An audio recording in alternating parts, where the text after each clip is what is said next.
Peace and blessings, everybody. It's real. This dark reality. You will send bull.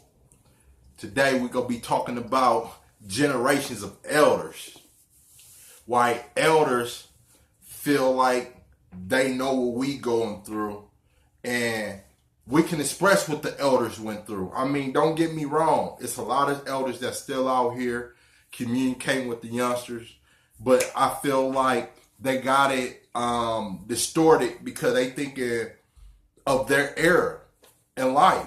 And things just don't rotate like that nowadays. It's a whole nother era. I mean, we got new drugs out here and everything. I mean, like Tunchi and you know, Spice and all that stuff. I mean, it's worse than the dope and heroin. You know, I mean, you can't even talk to these cats nowadays. I mean, you calling the ambulance, you know, for them because, you know, they reviving them and everything else, man, because the mentals are totally different than what the 70s, the 80s, the 90s, you know, the 50s, the 60s, and the 40s and the 20s then produce, you know. I mean, so every generation is different, but we all go through a cycle of like building something from that generation. It's like everything that went on in the 70s, we hold that today with us. Everything that went on in the 80s and the 90s, we hold that burden today with us. I mean, because it ain't like our mentality is getting any better. It seemed like we just stuck inside of a curse, you know what I mean?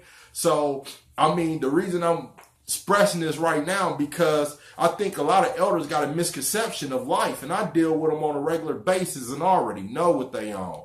I mean, like, I was watching Sonetta TV, and I was watching this old school on there, you know. I mean, praises to him, though, for putting this stuff out there, but he like one of them drunk-ass junkies or something, man, just spitting game, you know. And it's like, come on now. I mean, so what? We got connections. So what? We know people, but what are we doing with them things, though? That's the primary question, though. What are we doing with them things?